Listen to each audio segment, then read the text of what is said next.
ஜிம்ங்கிறது வந்து பாத்தீங்கன்னா உங்களுக்கு ஏன்னா நீங்க அது ஒவ்வொருத்தருக்கும் ஒவ்வொரு ஒர்க் இருக்கு, கண்டிப்பா இருக்கு. ஓகேவா? சோ அந்த பிரஷர்ல ஆல்ரெடி அங்க ஒரு பிரஷர் இருக்கும். அந்த பிரஷர் மறந்து இருக்கிறது மட்டும் தான் இங்க ஆகுது. சோ நானும் ஒரு பிரஷர் கொடுப்பேன், எடுறா அப்படி சீக்கிரம் எடு அப்படின்னு சொல்லிட்டு கவுண்ட் எடு அப்படின்னு சொல்லிட்டு நானும் ஒரு பாத்தீங்கன்னா உங்களுக்கு ரொம்ப ஸ்ட்ரெஸ் டிப்ரெஷன் ஓவரா போகும். அப்ப அதை ரிலீஃப் பண்றதுக்கு பாத்தீங்கன்னா கேம் விளையாடுங்க. ஓகே, ஒர்க் அவுட் முடிச்சோடனே கண்டிப்பா கேம் விளையாடுங்க. ஜிம்ங்கிறது உங்களுக்கு வந்து பாத்தீங்கன்னா மைண்ட் ரிலாக்ஸ் வச்சுக்கிறது. சோ இப்ப ஒருத்தர் சொன்னா இப்ப நீங்க ஒருத்தர் கௌதம் அந்த கேமரா அதாவது இப்ப நீ கொஞ்ச நேரம் ரன் பண்ணி விளையாண்ட அதை பத்தி ஏதாவது சொன்னேன், கொஞ்சம் ரிலீஃபா இருக்குதுன்னு. ஓகேவா? சோ ரிலீஃபா இருக்கும்.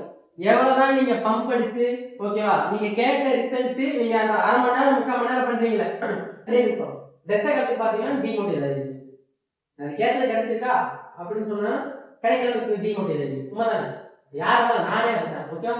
ஸோ அதனால பார்த்தீங்கன்னா மைண்டை ஃப்ரீயா வச்சு அப்புறம் வந்து பார்த்தீங்கன்னா ப்ரெஷர் ஆல்ரெடி மண்டையில் வச்சிருக்கீங்க, அதை ஃப்ரீயா வச்சுட்டு ஏதாவது செல்லுங்களா வைக்கப்படுவீங்க அவங்க சொல்லணும். ஓகே, இந்த ஜென்ரேஷன்ல வந்து சொல்லணும்னா எல்லாம் அப்படிதான் இருக்கும். நானும் தான் ஓகே இருக்கும். ஓகே, ஸோ முடிஞ்ச அளவுக்கு மொபைல் அவாய்ட் பண்ணிருக்கீங்க, முடிஞ்ச அளவுக்கு போட்டு முடிச்சிங்களான்னு கேட்பேன். ஓகே, ஒரு போட்டு முடிச்சு நீங்க என்ன வேணா பண்ணிக்கணும்.